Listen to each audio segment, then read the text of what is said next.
everybody, welcome back to Pagan's Witchy Corner. My name is Pagan, and today I am joined by the wonderful and beautiful author, Dr. Cressida Stone, and that is the author of Secrets of Santa Muerte. I loved this book so much, and I've read it twice actually, because the first time we had actually booked was before I was supposed to move. And so I'd read it back then, and then I ended up having to cancel all my interviews because we were supposed to move and it was a big deal and all this other stuff. And so, because that's been like 6 months, I had forgotten most of the book, unfortunately, because I hadn't looked at it in a while. You know, that's how brains go. So I ended up reading it again and fell in love with it all over again. And it was beautiful and wonderful. But welcome to the show. I'm so happy that we finally got to connect, and I'm so happy that you're here. So thank you for being able to come onto the show. Thank you so much for having me. I'm so glad that we finally managed to connect, and I hope everything goes well with your move. I think it's delayed, as you It said. is So delayed, yes, unfortunately, but that's kind of out of my control at the moment. We did everything right and everything was supposed to go the way that it was supposed to, and then just one of the planning committees was just like, yeah, not today. So it's on hold because of that. But other than that, yeah, it's all is supposed to work out the way that it's going to work out one way or the other. I'm sure it will. So the book was absolutely beautiful. The cover, for everyone who's watching, is stunning. But yes, it is an absolutely stunning cover. I loved it so much. And the interesting thing about it was I had this fun experience with Santa Muerte, and she came through and she was like, "Hey, I can help you fix this problem." And I'm like, "Ma'am, we've never spoken before." I'm like, okay, I'm not opposed. I'm not mad about it. Tell me a little more about yourself. You know, let's have this conversation. And she ended up helping me with this problem, and I haven't fully committed to working with her yet, but she's kind of hinting at that's what she wants, and I'm like, I already have like 7 other deities I'm working with, ma'am. So, and she is one of the ones that I know that's kind of similar to the Morgan in that regard, where she does require quite a bit of connection and quite a bit of devotion. And that's part of my hesitation with working with her so far is I'm like, I just don't know if I have the time. But your book opened up so many beautiful avenues to working with her in so many different ways. And of course, we're going to talk all about that. I think my journey with her has been really long. And by the way, I just want to say I think it's wonderful that she's reached out to help you. And I also think it's really beautiful of you that you're so respectful, that you're thinking, I'm not going to enter into this lightly. Hmm. And, indeed, I got a bit of criticism for my book because I remind people that it's no joke working with death, because it's such, I mean, for me, it's the most potent force in our universe. Hmm. So I'm really glad that you feel so respectful with regards to her. But I think just the journey with her has been really long for me, has been really intense because I didn't imagine that I would ever become a devotee of death. It's sort of just it happened to me, and our relationship just kept growing deeper and deeper to where I suddenly realized, wow, I'm really devoted to her. And I am an anthropologist by training. I did a doctorate at Oxford University. And, I had all this academic background, which allowed me to really research a lot of very beautiful archaeological, ethnographic work on her. Hmm. And that's where I started. But over time of spending time in Mexico and with the beautiful Santissima Muerte, it just became a sort of, for me, it felt like I was falling in love with her in a way, and just developing this deeper and deeper bond with her, and also the people in the community that I was working with, and researching with, who eventually became, very close friends and sort of like family to me. So I think that perhaps it's that journey and the depth of my devotion, I hope, that shines through. And when I wrote the book, I had a statue of her on my desk, and I just asked her, let me channel everything that you want me to write. So, I hope and I feel that, given people have written to me about their experiences with her, that I was able to do that. You did a beautiful job of that. And the wonderful thing is you made her obviously with such great respect, but you also made her a little bit personable because a lot of people who don't know about her or know about her very limitedly think that she's very much off limits and that she's not open to anybody who is outside of the Mexican and Latino cultures. And so that makes it to where she's a little bit unapproachable in that regard. But as you put in your book, that death doesn't see in color, death just sees everyone. And so that she is not closed off to everybody, that obviously you should have great reverence for her, just like you should with any deity. But um, the fact that you did this and you brought these beautiful stories and these beautiful experiences through the book really shined through, and it made it to where she was able to really come through in a way that made it to where it's like, I see you. I see who you are as a deity, as a being, as somebody who wants to have that connection with you, or is even looking to start to try to have a connection with you. So you did a beautiful job, and I would say that her voice came through very strongly in the best of ways. Thank you So, for saying that. Well, in Mexico, she's known as, La Madre. Yeah, people call mhm, her Madre, mother. People call her La Hermana Blanca, the white sister. People call her Madrina, the godmother. And, all these family terms, especially motherly terms, some people even call her Abuela, or Abuelita, grandmother, granny. Why are people using these family terms? Because death is our oldest family member, our mhm. most long-standing family member. No matter who we are, she is our universal mother because everybody will return to her arms. There's absolutely no escaping that. So, of course, this is an open tradition. We are all mortal.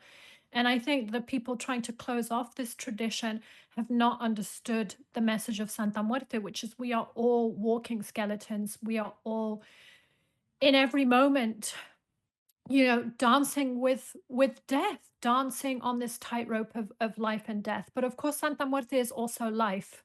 Life comes from a woman and death comes from a woman. So I think that I really wanted people to realize that she is always with us. She is always at our side, and to take comfort in that, and not to fear her so much as to accept that.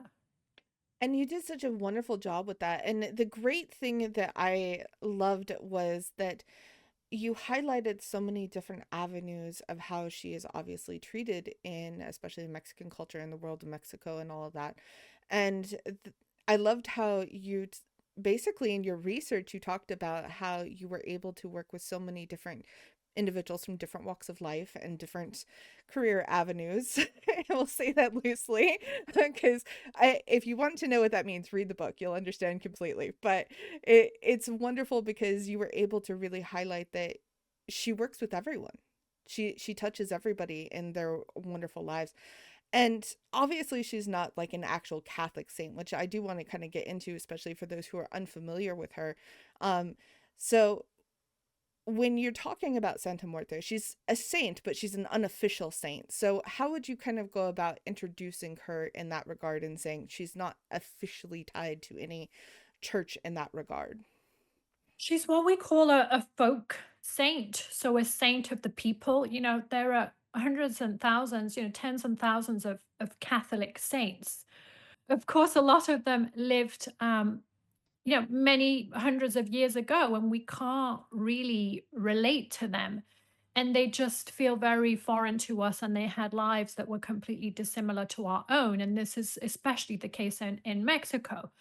So, what people have done in Latin America and in other places is they have created what we call folk saints. Those are saints of the folk, Mm-hmm. saints that people have sort of created, imagined, visualized. And often these saints have a lot more bearing on our daily lives because we create them, in our own image. A Mm-hmm. famous philosopher, Feuerbach, said, man creates God in his own image. I have written in some of my academic texts that, woman also creates goddess in her own image. And I think that Santa Muerte was created, also from humans realizing this connection to death being so pertinent. But the other thing about the folk saint is that it's a syncretic figure. What does that mean? So Santa Muerte emerged in the colony of New Spain. So, Hmm. that's what current day Mexico was being called by the colonizers. Because the colonizers came along and they were trying to rid people of their indigenous beliefs and convert them to Catholicism. Hmm. So they brought in the figure of, the Grim Reaper. I'll just, this is not the Grim Reaper, this is Santa Muerte, but I'll flash her up because she's beautiful. That is a beautiful They brought statue. in, thank you, gotten in Tipito at the most important altar to Santa Muerte. So they brought in this figure of the Grim Reaper to convert people to Catholicism. But because people there, indigenous people, the Aztec, the Maya, the Zapotec, the Mixtec, they were already working with death deities within their own pantheons. They sort of took the Grim Reaper as a saint in her own right, and they started turning to her for miracles and favors, some of them giving her offerings, of booze, doing rituals with her. Some even, involved rituals using, psilocybin, magic mushrooms, because they had worked with their deities in that way. Hmm. So they were really reworking death in the image of what, the Grim Reaper in the image of what they had already been working previously within their own spiritual context. And that was very different from understandings of the Grim Reaper, because, of course, the Grim Reaper in the Catholic faith is about finality, is about death, is not a saint, right? But Right. because the Spanish brought in all these other saints, like, you know, Saint Jude, Saint Paul, people thought, oh, she's just another saint. And why they were also seeing her as another saint is that people, as I said, they turn to death deities for particular favors, for you know, for life as well, Hmm. because we're talking about a non-dualistic context here. A lot of indigenous religions see life and death as non-dualistic. They're inextricable. They are one and the same. They are like two sides, of a piece of paper. They can never be separated, Right. and each contained, as I've written in my work, within the other. So Santa Muerte is, of course, not just the folk saint of death.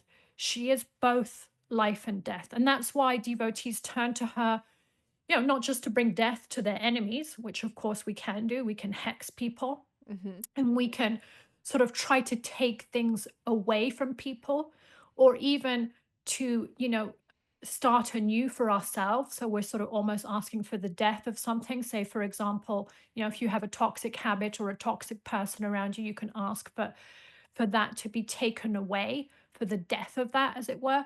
But people also ask her for life, for her life-giving attributes. So, for example, to breathe new life into a love relationship, right? To Hmm. spice things up again, make things sexy again, right? You can also ask her to improve your business.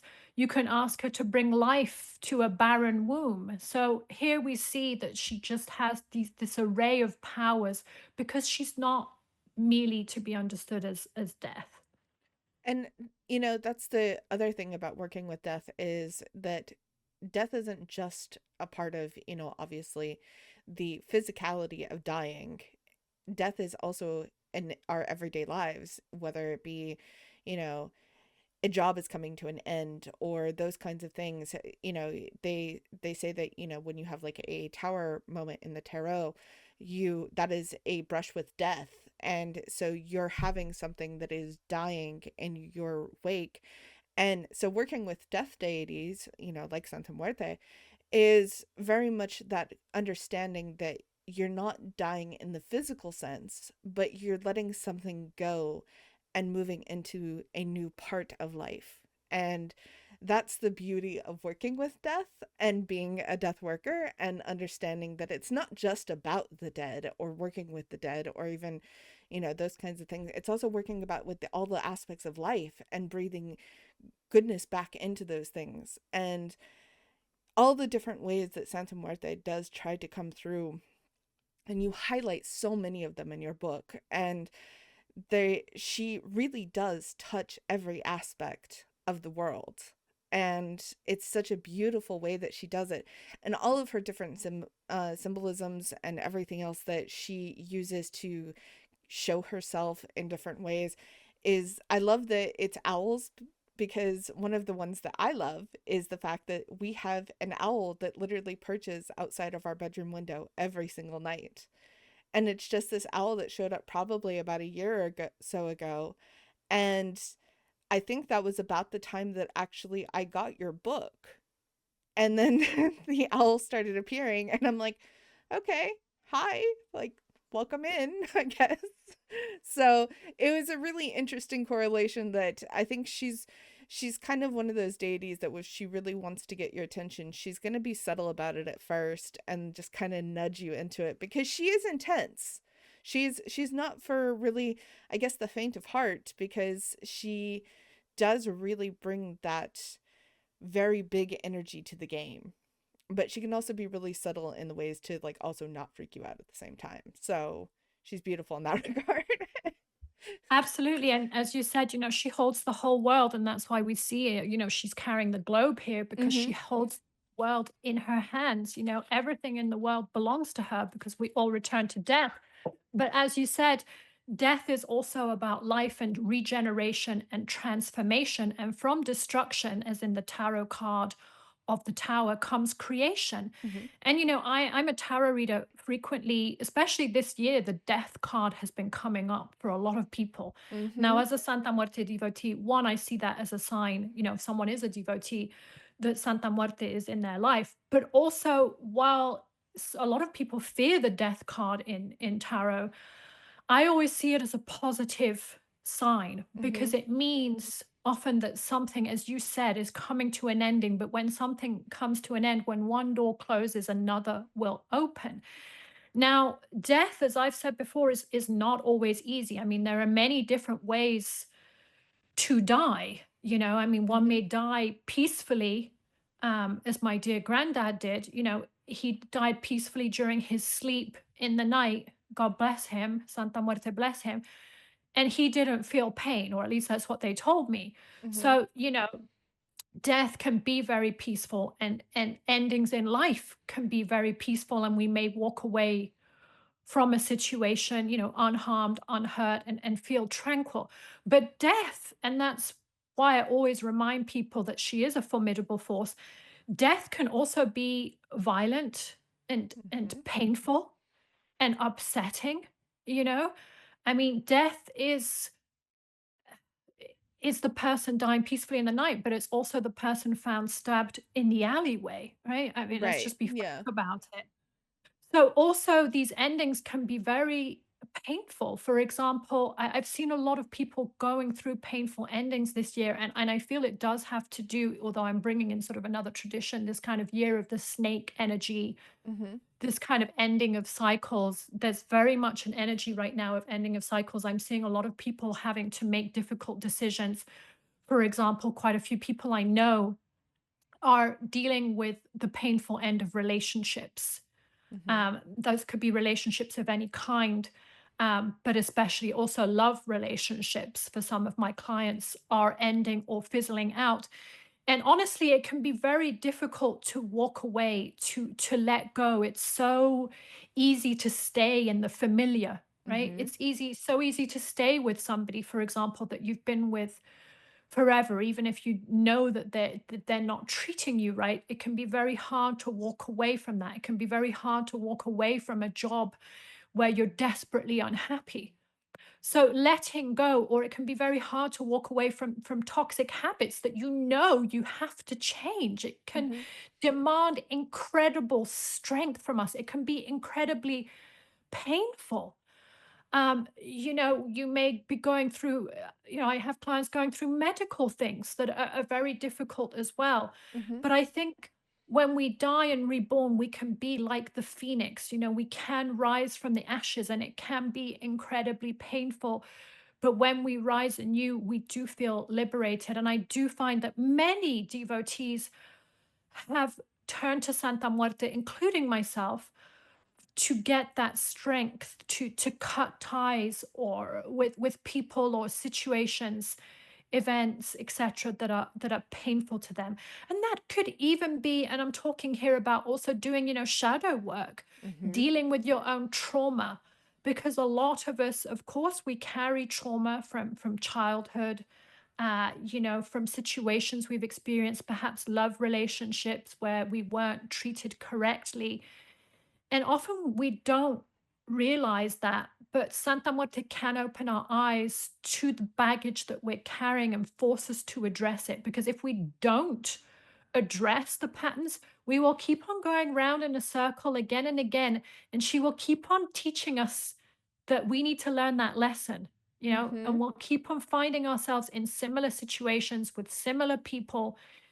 And it's not until we are brave enough to let go and get the strength from her that we can break that cycle. And sometimes these cycles are intergenerational. Honestly, Yes. I've seen cycles which are intergenerational. For example, cycles of violence in a family. I've seen certain clients who have been abused and who have a history of being, there's abuse in that family. Mm-hmm. And so finding the strength to be that person, to finally break the chain, Mm-hmm. break the cycle, it takes incredible strength. And Santa Muerte really, really helps people identify that, deal with it, and walk away. And I believe step into their higher self. But there needs to be that destruction, that death moment, that letting go, that no more, right? And walking through that abyss, maybe walking through the underworld, what the Aztecs called, they called it Mictlan, the underworld, Mm-hmm. walking through the underworld, going through that darkness. It's like a hero's or, a heroine's journey. I don't know if you know the work of Yes. Joseph Campbell. I do know the work of Joseph Campbell. I studied it in college quite a bit actually. So yeah. Okay, so go ahead because I've been rambling a You're lot. okay. I was enjoying listening to your ramble. It was totally great. So, but yes, and the interesting thing about the hero's journey or the heroine's journey or any of those aspects or walking through the darkness, like you were saying, there's so much more to that too. But you also have to think about, when you're being born, you're born into darkness. You're born into pain and screaming, and especially the mother Yes. that is the one that's enduring all that, but it is a painful experience. It is a jarring experience. And so, life sometimes has those moments when you're just everything turns upside down. And like we were saying before with the, tower moments, everything does turn upside down in those moments. But it's because it has to. And so because of that, we don't have the opportunity to really step in and go, oh, that's what this is, until we're really in the thick of it. And then it's like, okay, well, I can make the choice to stay in this moment, or I can make the choice to let go and move on. And And that is the hero's journey, yes, right? Is that is the because you're hero's in the journey. thick, Exactly. you're in the thick of it. You are walking through this underworld, you're experiencing all these challenges, right? Mm-hmm. And you have a choice at that moment. Do you stay the same? Do you stay in the trauma? Do you stay in the same patterns?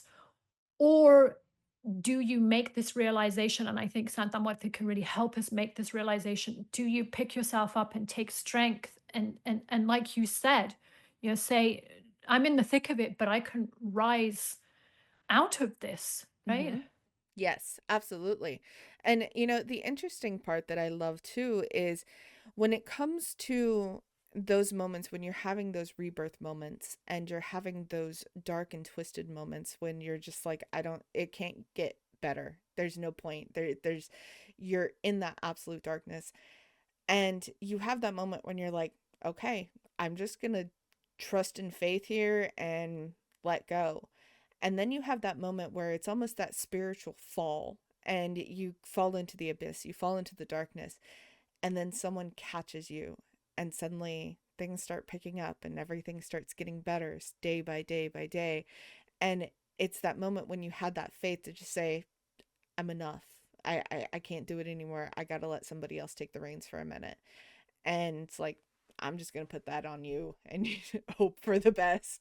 And, I have not had one of those moments with Santa Muerte, but I did have one of those moments with the Morgan. And the Morgan kind of came to me and she was just like, you can take my hand and walk across this abyss with me. You might fall or you might walk across it. Choice is yours. And so I did, and I ended up walking across it. And of course, I was fine.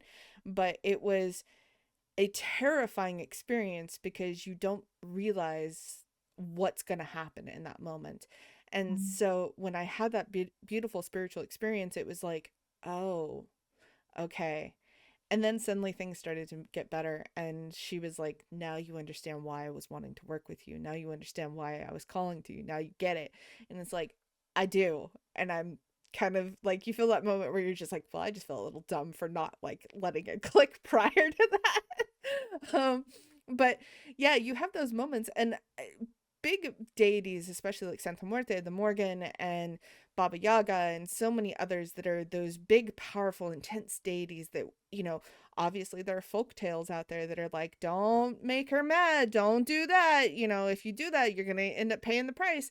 And of course, you mentioned some of those things in the book, but the aspect of those, it's not so much that it's like, don't make her mad. It's more of, don't treat somebody with disrespect that you wouldn't treat somebody else like that. So why would you treat her like that?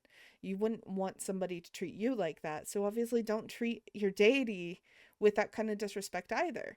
And so understanding the difference between respect and angering the gods essentially is different. And it really does boil down to a level of respect, which you highlight in so many different chapters in so many different ways in the book, and show those different examples of here's the way to show that kind of respect, but still also being like, okay, I still get to live my life kind of way. Yeah, absolutely. And that is one of the cornerstones of my book is respect, because as you said, you wouldn't disrespect your own mother. And I've pointed out death is our universal mother. If you seek to work with her, why would you disrespect this most potent form? And the other thing I wanted people to know in that book is respect doesn't mean, and some people, get this wrong. Respect doesn't mean that you have to constantly lavish her altar with expensive offerings or have expensive statues. That is not what this faith is about. Hmm. This, you can worship her, pun sort of intended, in a bare bones way. You Yeah. know, you don't need a fancy altar. You can just have. I mean, in Mexico, some of the most beautiful altars I've seen are just absolutely minimalist, but you Hmm. can just tell the amount of faith that has been put into that altar. It may be a tiny statue with a few offerings, say of an apple, you know, a Corona beer or something like that. But that person goes and prays night and day at that altar and is just so much in reverence to Santissima Muerte that you can feel that that altar has incredible power and strength, and that that person has a beautiful relationship with Santissima Muerte. On the other hand, you may see altars that, have all these fancy, schmancy objets d'art, and curios and all this and that, but it's essentially a dusty altar that just doesn't have that same love imbued into it. So this is not a faith where you have to have a lot of money. I would just say it's a faith that demands proper devotion, which absolutely makes sense in the context of Mexico, because unfortunately, because of the history of colonialism and Hmm. the geographic proximity to the US, a lot of people in Mexico don't have a lot of means, and a lot of devotees of Santissima Muerte of death are people who are living on that borderline of life and death. But because of that, they have understood that life is precious and death should be honored and respected. Absolutely. And the one beautiful thing that I have, heard time and time again from, and we've had lots of wonderful voices on the show that have written beautiful books about witchcraft and all the different walks of life and deities and all that. But the general message is always, it's faith over monetary practice, because you can't always afford the most beautiful candles or the most wonderful statues or have all those things, because sometimes you have to pay rent instead. And the deities understand that. They don't want you to go broke trying to appease them. They just want you to show up and give them time and give them love and give them energy and those kinds of things. And yes, if you have the means to, have candles or have the big, beautiful altars, that's great. But if you don't show up, then how are you supposed to have the relationship with them? That's the Absolutely. difference between those. So for those who are listening who are any kind of new to witchcraft or new to paganism or new to even working with Santa Muerte, don't trouble yourself about the cost of things. Start the devotion first, and then everything will fall in line after that. Yeah, and in Mexico, the beautiful Santa Muerte candles are on offer everywhere. But I know in parts of the States, in Europe, other parts of the world, it's not always possible to get those. Mm-hmm. But that's okay. You can work with a simple tea light. You can paint that tea light the color, because of course, with Santa Muerte, it's a color coded system. Yes.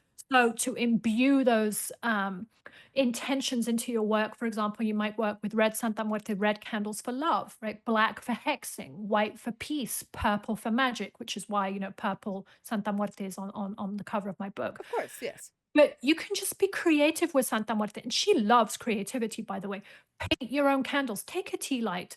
I've done things when I've been in a pinch, like I've taken a jar, a simple jar, like a jam jar, right? And you paint that the color that you need, and you stick a candle in that, Mm-hmm. or sometimes I've drawn or I've painted images of Santa Muerte. If you feel arty farty, you can do that. Or sometimes I've just written her name, Santa Muerte, and then you can, write your petition even on the candle or paint it with paint or even with a permanent marker. And that's the thing is you can also do a lot of witchcraft with Santissima Muerte. For those of you who are witchy, she is very open and she to working. I mean, this is a tradition that's heavily rooted in brujeria, Mm-hmm. witchcraft, and curanderismo, so shamanic sort of healing. So you can work with her to work witchcraft, and she will really help you with that if you have a strong bond to her. And I have found that working witchcraft with her is incredible. I feel like sometimes my statues, are smiling at me when we're in the midst of something because she just really, really enjoys that. And again, you don't need to work with expensive ingredients. A lot of times, because this is a tradition hailing from Mexico, you can work with very simple things that you have in your house. So for Mm-hmm. love, sugar, honey, cinnamon, a lot of us have that to hand, right? For hexing, work with black Santa Muerte, black candles. You can work with needles, razors. Again, things that we have on hand. And I do have in the book, I do have a number of witchcraft rituals that you Yes. can that really don't demand a lot. In fact, the other day was someone, I coach clients. Someone asked me for a simple hex to hex someone that had just caused extreme harm to someone in their family and community. And honestly, I told them you don't need a lot. You just some black candles, black Santa Muerte, some good strong offerings to her. And I have a really good hex in the book that just all you need is some black candles and a rope and some offerings to Santa Muerte. And what I want to remind you of here, talking about not needing expense, is it's also about your intention, your will, channeling all of that into your witchcraft. And that's what makes it powerful. Your bond with Santa Muerte and the energy you're channeling. It's not fancy ingredients. And that's also why, people, I'm a tarot reader. I also work in magic. So sometimes people turn to me and ask me to do magic for them. And I'm always honest and I say, I could do this for you, but you should really learn to do this yourself Mm-hmm. because you are the one with the strongest intention for this, with the strongest will for this. If Yes. you really want love, I'm never going to want that person the way you want that person because I don't know that person. Right. I want to help you, but I'm not going to be putting the same energy into this trabajo, into this witchcraft working as you can. So I always encourage people, I can teach you how to do this, but I really think that, you should be doing this yourself and not paying people to do it for you unless you're really in a pinch, you're in a situation, sometimes people have health situations and they need healing, that kind of thing. Hmm. Then yes, branderismo healing work. But I always encourage people to put their own energy into their own work. And that's the funny thing is too, I've had people ask me similar things in the past, like, could you do this spell for me, or could you do this ritual for me, or could you know, put healing into me and all this other stuff. And it's like, yes, the healing I agree with too, because especially if you're the one that needs the healing, that's an understandable thing. But when it comes to other things, especially those kinds of aspects, it's difficult to be like, oh yes, I can do this, but it's not going to be as good as if it was you doing it. And I understand if people are not familiar with witchcraft and they're like, "Oh, hey, could you do this?" That's different too, but it's also in those moments I say that's a door that somebody is knocking at for you.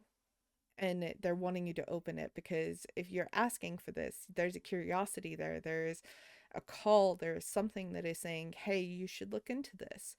And starting witchcraft, it's a fascinating, it's a little bit scary, especially if you're new to it, because there's a whole lot of that whole mysticism stuff, and that we could get on a whole other topic about that. But and if you're also brand new and you're like, I really don't even know where to start, go back in my playlist in the podcast. I have 20, 50 episodes on how to start your practice and who to talk to, what books to look into, those kinds of things.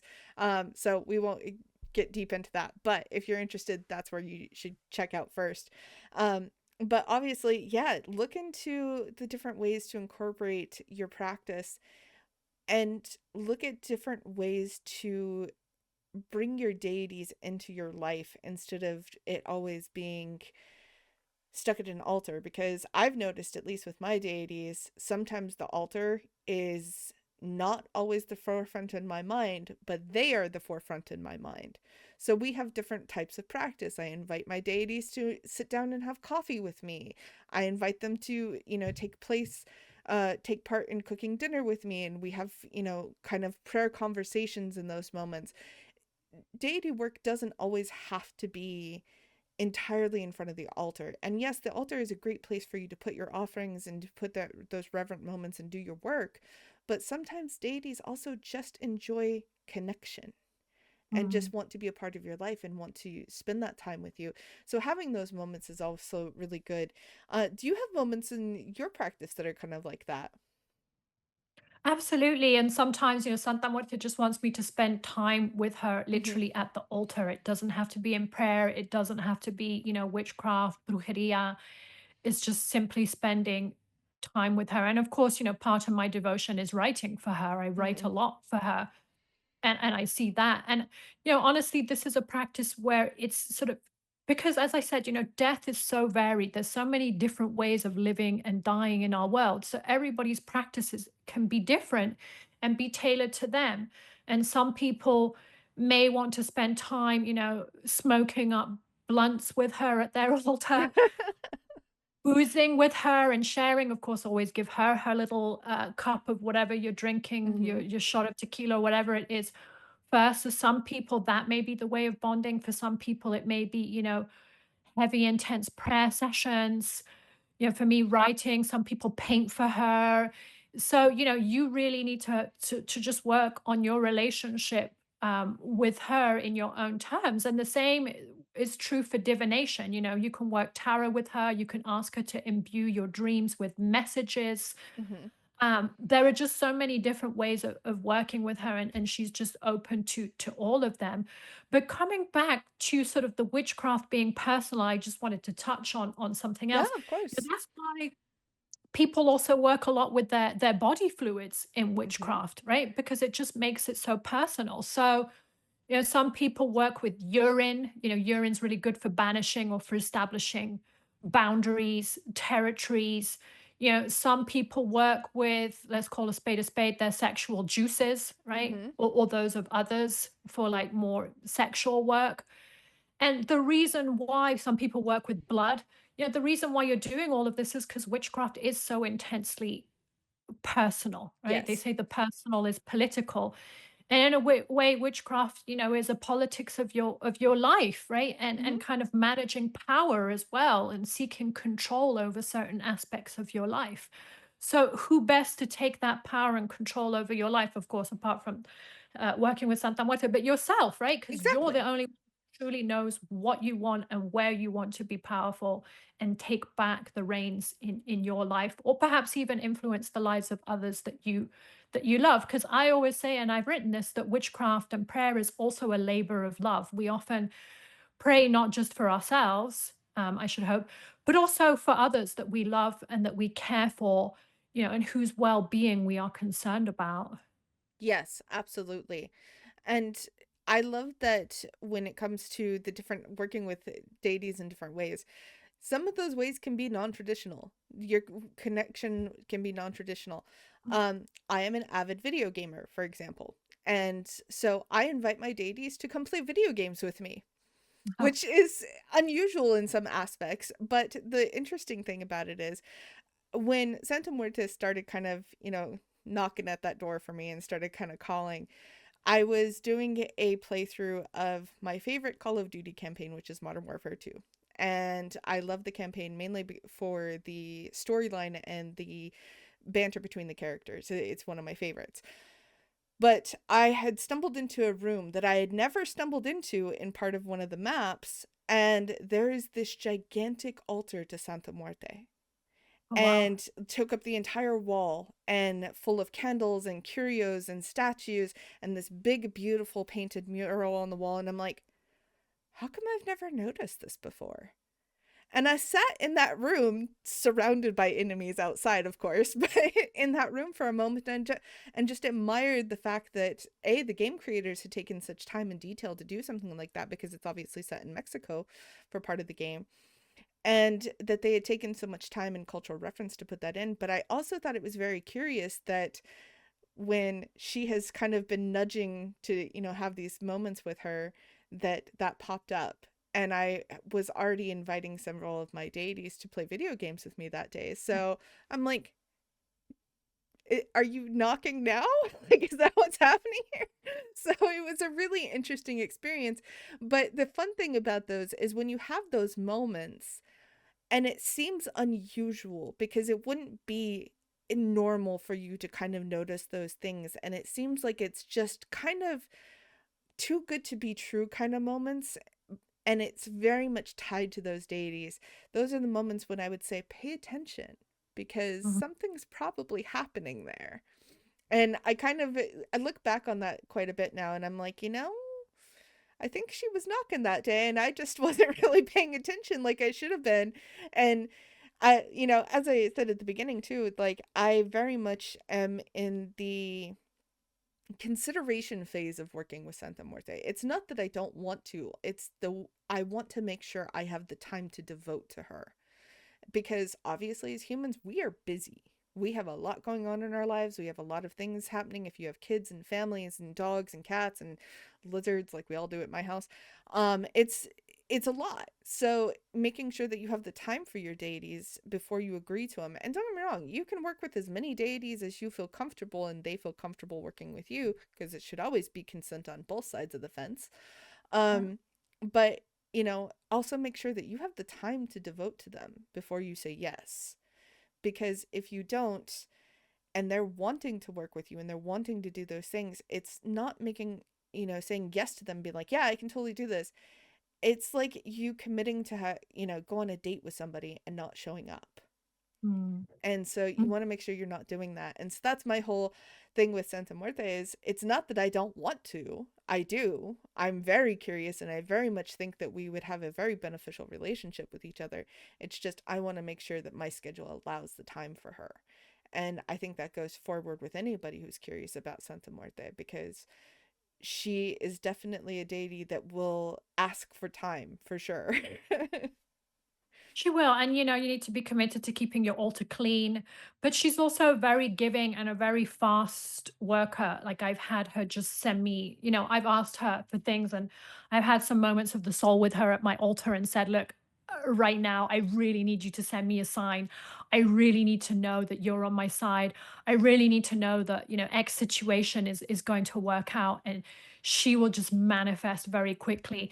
And, even in my book, I give you signs and Mm-hmm. symbols that you can look out for in your candles, but also around your altar. And I found that she sends me a lot of animals, a lot of omens, whether it's in dreams or just in this physical world. And she even warns me against people. I remember that I had met someone new in the witchcraft sort of community, and I just didn't feel sure about them. And I said, Santa Muerte, I went to my altar, and we have these I have these frank conversations with Mm-hmm. her at night, and I tell her about my day, and I ask for her advice. And I said, you know what, Santa Muerte, I don't feel sure about this person. Send me a sign. And then I went to this person's house, and I went to use their washroom, and it was, winter, and there weren't a lot of bugs around. And I went to use their washroom, and there was this kind of nasty centipede with these kind of horrible, I don't know, antenna sticking up. It almost looked like a scorpion, Oh. um, crawling around, literally just like right as I stepped into the bathroom. And I just knew, because, I had spoken to Santa Muerte the night before about this person. I knew it was a sign. I knew she was telling me, do not trust this person. Mm-hmm. And then I kind of kept my distance from this person. And then later on, I found out from a mutual friend that, yeah, this person was like a backstabber, just like not a good sort of figure that one Right. would want to be around. And she sent me other signs. Sometimes, as I've written about, people work with hummingbird oil Mm-hmm. and the hummingbird in Mexico, because the hummingbird is a very high vibration animal Yes. or bird. Um, and so there have just been times when I've been sort of down, feeling down on my luck, and I will pray to her and I'll say, "Oh, Santa, I'm so fed up of whatever's bloody well going on." Right. He has literally sent me a hummingbird right outside my window as I left my altar from praying, which to me was like, just keep your spirits up. Good things are going to come. And they have, and they did. And I even set up, as I said, I've got a little passage in my book about this. Mm-hmm. I set up a hummingbird feeder, in fact, because of that, because I wanted to honor the messages that she was sending me. So she'll send you messages in all sorts of ways, and also sometimes she'll manifest in your offerings. And I've seen this with my friend as well, Yuri Mendez in Cancun, who owns a beautiful altar there. If you're ever in Cancun, that one can visit, is absolutely gorgeous. She has a sort of indoor chapel and then an outdoor sort of garden dedicated to Oh, Santa Muerte, wow. with all these gorgeous statues, and a sort of fertility pool with Santa Muerte statues around it. She's just a wonderful woman. And she posted on she has a Facebook group, Mm-hmm. a picture of a banana that had a sort of image of Santa Muerte on it that she had put on her altar. And I've had that too. I've had like skull shapes come up in apples. I also like to do egg cleansing. Mm-hmm. So this is when, you fill a glass halfway with water. You take an egg. I usually leave my egg on my altar for Santa Muerte to bless it. I pray to her to use it, help me with that egg, to use it to expurgate, to flush me of, all negativity. Mm-hmm. I often light a white candle with that. Anyway, it's a whole ritual. And so afterwards, after rubbing the egg all over yourself and doing your ritual, you crack it into your glass of your half Mm-hmm. full glass of water. And I have literally had her image come up more times than I can remember, in my glass. And the other day, I literally had a sort of curtain come up and then her standing in front of it. And I knew she was telling me, I'm your shield. I'm looking after you. I'm putting a curtain up between you and any harm that could come to you. So she will manifest, she will show you, also owls hooting. I've had owls Mm-hmm. hooting outside, as you mentioned, right? You've Yes. had owls. And this is another way of her communicating with us. So she is very communicative. She's very interactive. And that's what I love about her, is that she makes herself very manifest once you put that commitment into the relationship with her. I love that so much, and I love that she is a big talker because I also work with Loki, which is oddly humorous to me that you mentioned bananas, because one of the things that happens with my coven is when we are all having a chaotic moment and it's just all the sillies and all the things of life that are just making us giggle, we say that the moment has gone to bananas, which is usually Loki is there. And it was I kind of got a little giggle that you mentioned about the banana, and I was like, oh, okay, well, I'll have to go talk to Loki later now. But I thought it was just humorous because I often ask Loki to bless my podcasts before I do them. So that's kind of humorous that that happened. But I I love that there's so many different avenues, that there are ways that she shows up and she communicates, and that she loves to talk, and that she loves to just be a part of our lives. And I really do hope that my schedule allows, because like I really do think that she's been knocking for quite some time. And the more that you mentioned about the hummingbirds, the interesting thing is about 2 years ago, we got this rush of hummingbirds at our house, and we started feeding them, and they would come back year after year after year. And we got to know them to the point that they made nests in our bedroom window, so I would actually see them while I was working.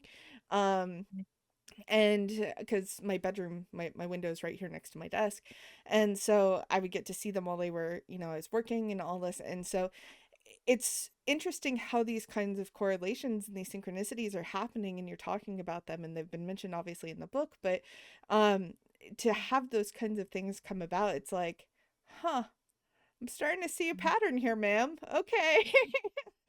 So, like I said, I hope that my schedule allows, because now I'm intrigued, and now I want to, know more. And actually, I might have to just sit down with her one day and be like, let's work out some times together to see if we can talk and figure things out, if this is going to be appropriate for both of us even.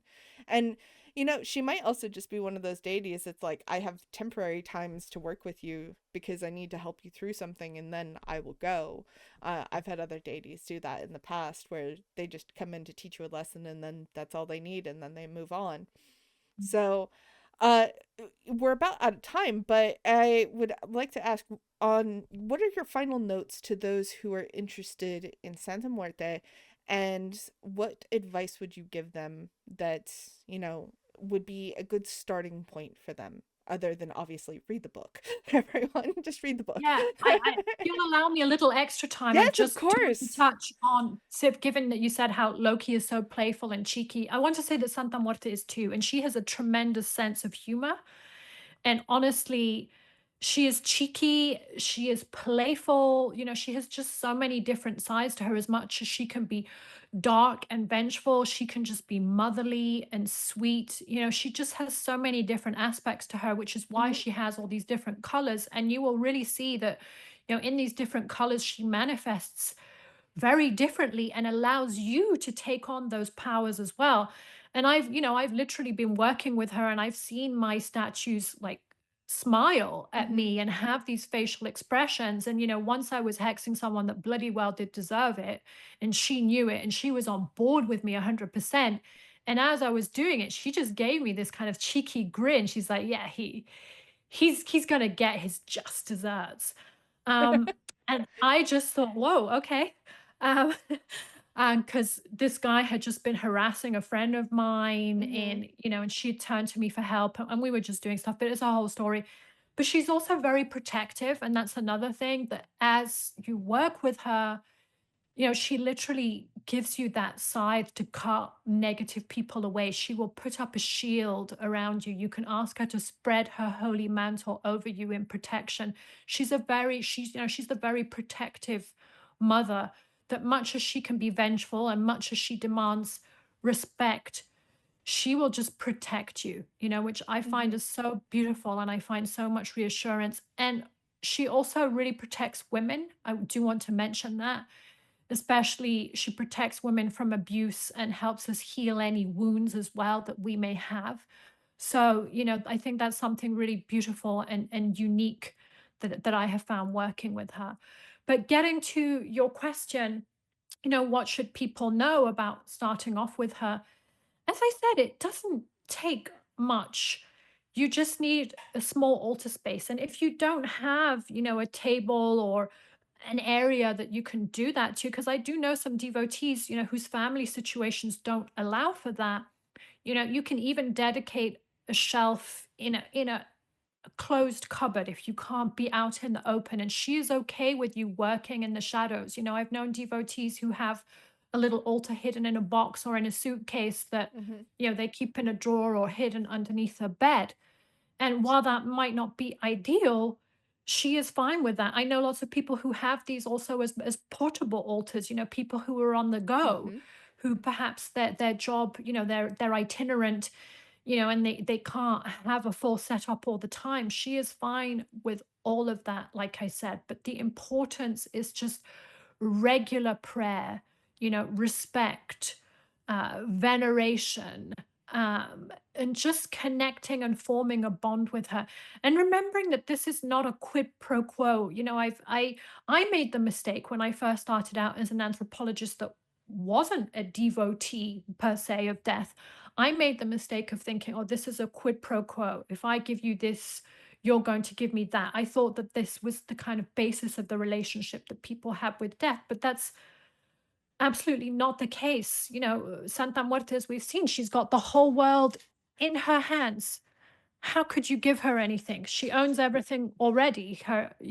Everything comes to her in the end.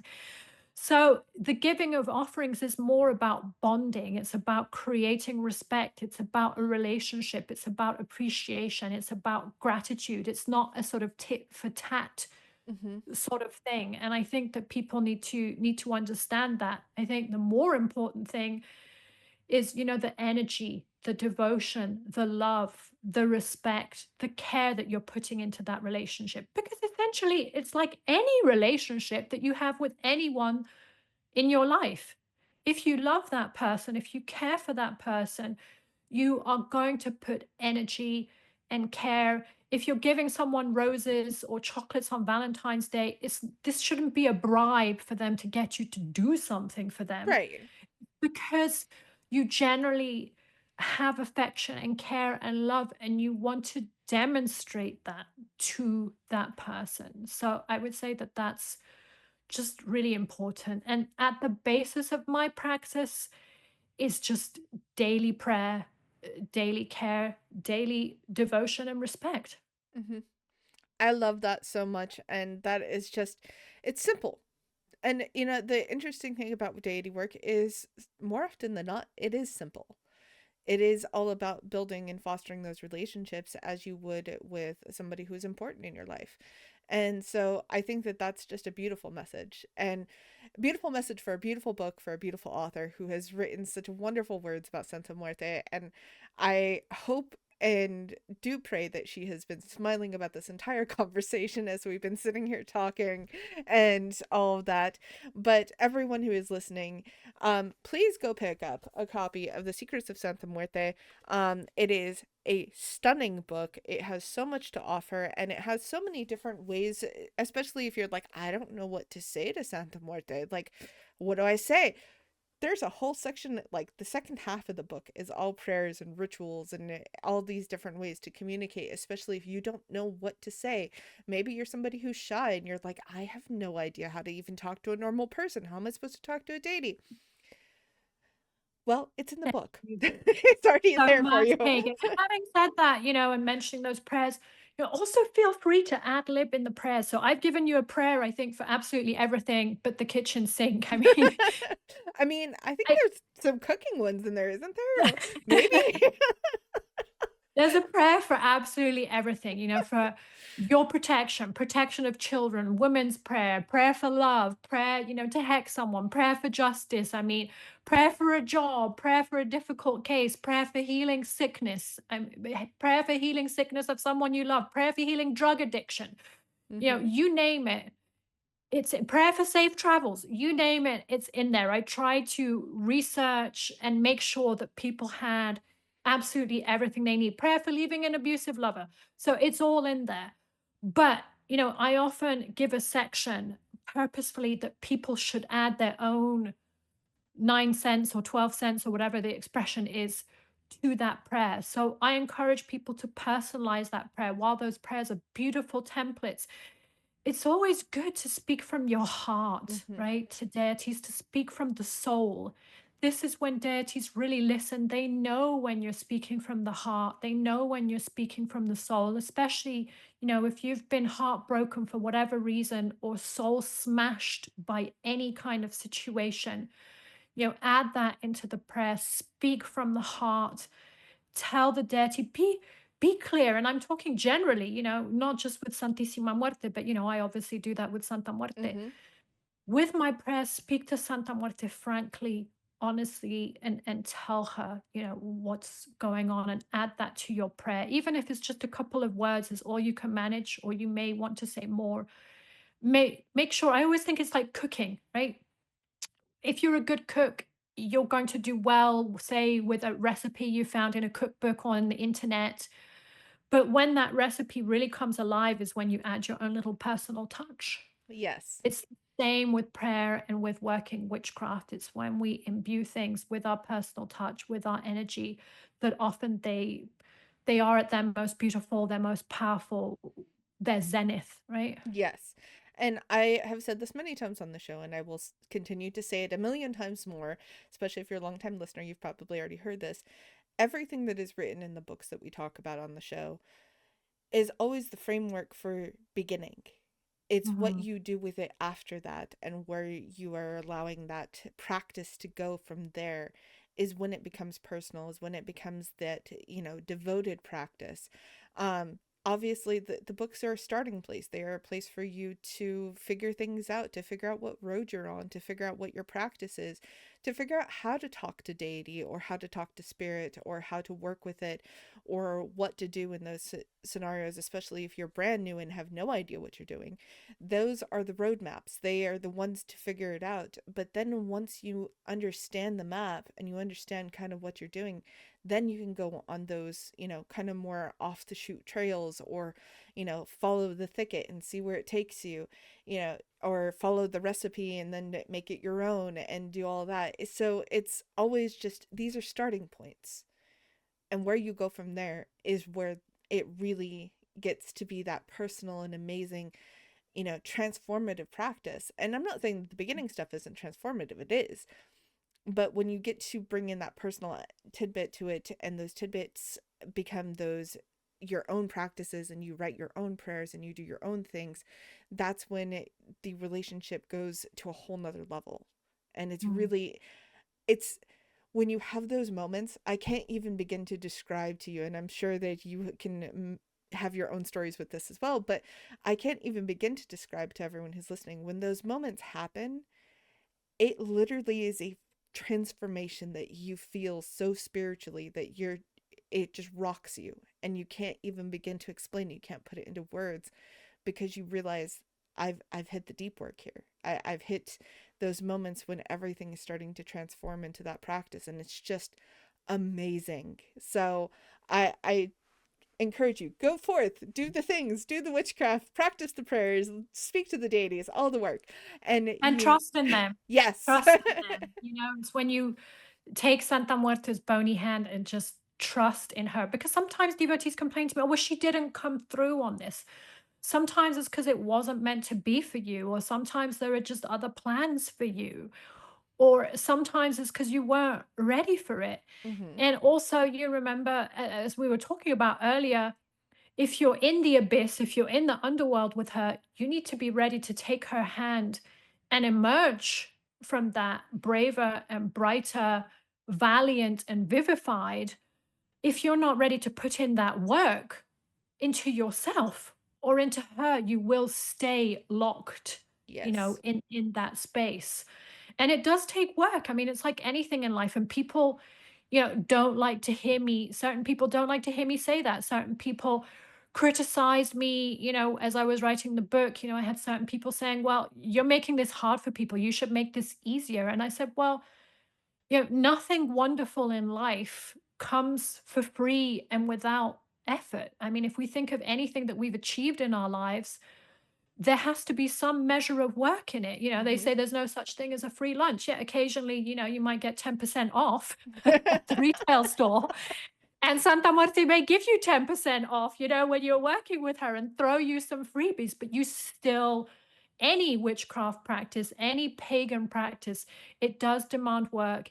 It does demand dedication. It does demand devotion. But when you put that in and when you see the fruits that you reap and the beautiful miracles that she will offer you, I mean, she's just done wonderful things for me. I've had so many miracles with her and wonders, of even getting to Mexico. There were times I didn't know whether I'd be able to go. And at one point in the beginning of my research, I randomly met this wonderful archaeologist, who she's just an absolute gem, who had retired. And I told her I didn't get the research grant that I wanted to go to Mexico, and now I won't be able to write this academic research that I'm working on. And she said, "Oh, I used to spend so much time in Mexico and Guatemala with the Maya, and I have this fund, and just apply to my fund, and I'm going to make sure you get the funding." And I had never even really spoken to this woman before, and we just met randomly in a corridor, and hey, next thing I knew, I was going off to Mexico. I mean, these are just little, this is a very personalized miracle to me, but these are Hmm. things that have happened consistently to me. And as I said, she's very protective. I mean, I had a friend in Mexico who I loved dearly. Her brother was just beating her, and just really mistreating a lot of women around him. And I did this whole hex with her. We were working with like saliva and urine and needles and razors and all sorts of stuff. And let me just tell you, Santa Muerte, La Niña Negra, the Black Lady, is very vengeful. And as I said, very protective. And yes, we put in a hell of a lot of work at midnight, chanting this man's name. But let me just tell you, his life after that was no bed of roses, no bed of roses at all. So yes, it demands work. Yes, it demands devotion, but just for me, she's just so beautiful and wonderful, and she will bring justice when there's been hurt and pain. And that is something I really appreciate in a deity, because we don't live in a fair world, right? There No, are people who abuse of their power, who hurt other people. And sometimes we need to work, as I've always said, sometimes we should work light. But I'm not one of these people, oh, let's just all be love and light and forgive everything. I really believe that sometimes we need to work dark and we need to bring about divine justice. And Santa Muerte often holds the scales of justice in her hand. And justice to her is perspectival. And it's also about balancing light and dark in your practice. I don't know what you think of that, Pagan, but I really believe we can't just work with one side and not the other. well, in my own personal practice, I am a death worker. So Okay. The I necrom I yeah. am technically a necromancer. I deal with a lot of technically I'm also like a medium psychopomp kind of thing. We work with a lot of moving on the dead and helping with that. But yeah, I am of the same mindset that as much as I would love for it to be all light and happy-go-lucky rainbows, sunshines, kittens, and puppies, and all of that Yeah. all the time, the world we live in is a dark place. And Mhm. it has a lot of darkness. It has light in it too, but I believe that also ignoring the darkness because it's scary and it's uncomfortable and all of those things, it doesn't help anyone. And so, obviously I work with, the Morgan, I work with Loki, and I work with, um, I've worked in the past with hell, and I've worked with all of these darker deities, the deities that would kind of be like, oh, those are a little scary. Then why do you want to work with them? Well, because my dark and twisty soul feels most comfortable in the darkness. So that's why. And I believe that in the world that there is a need for light workers. And I believe there's also in this world a need for people who work in the darkness, who work with Yeah, death. And because we need both to bring balance to everything. You can't just have absolutely. one without the other. So it's and it's funny that you were talking about all the different ways that you work with her and all the different things just now. And the ways that you were mentioning those things, I'm like, I am starting to see that there's something where she is here and she is talking.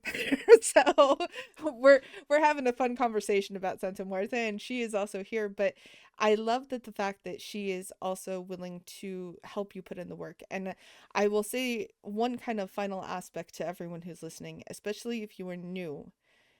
When it comes to witchcraft, and I've said this many times on my show, and again, I will say this many times, you can't practice witchcraft without putting in the work. Witchcraft and all religious aspects is a journey. It is a journey of knowledge. It's a journey of practice. It's a journey. I mean, witchcraft is called a practice. It's a craft. It's you honing that.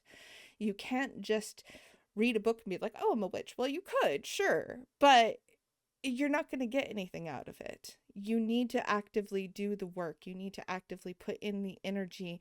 And as we've talked about with Santa Muerte, you can't just have a relationship with a deity without actually putting in the time and the effort. It's the same with the practice. You have to put in the work to do that.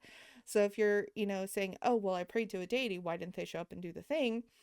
Well, did you do the work? Yeah.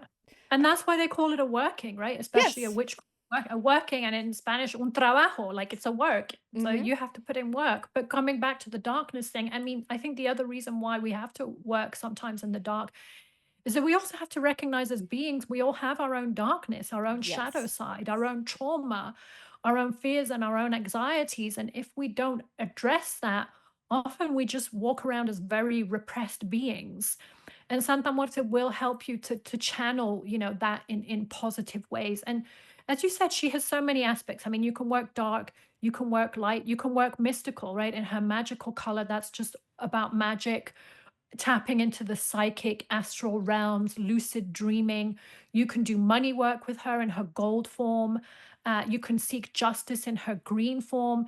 She will help you with studies. I mean, I have a blue Santa Muerte statue that I often just bring into my office, bring into my workspace to help me with studies, communication, concentration, studying whatever little book I'm reading, that kind of thing. In her orange color, she helps people fight addictions. In her brown, we can work with her to connect with the dead. Transparent.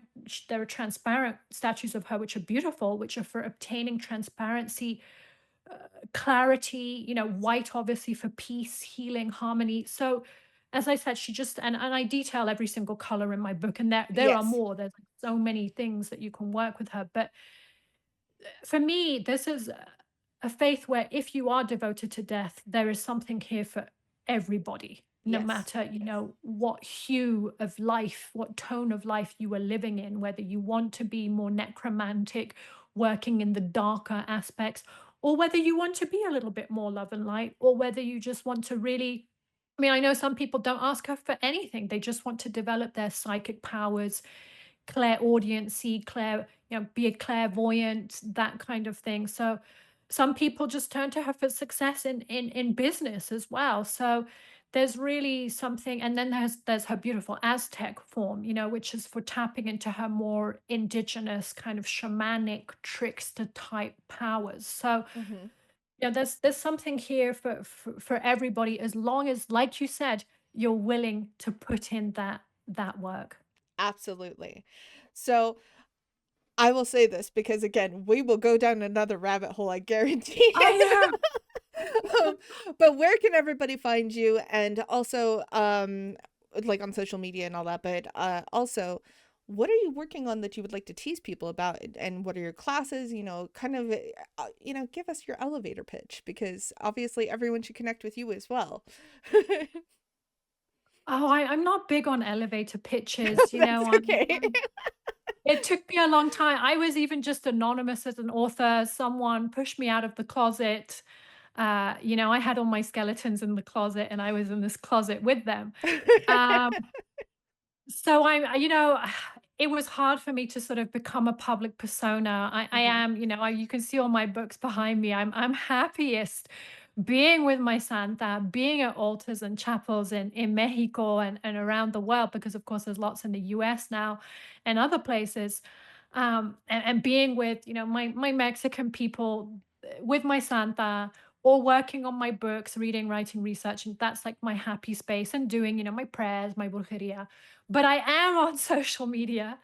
I'm at Secrets of Santa Muerte on Instagram and TikTok. I'm trying to put more stuff out there because I mostly, before was just posting lots of pics of Santa Muerte.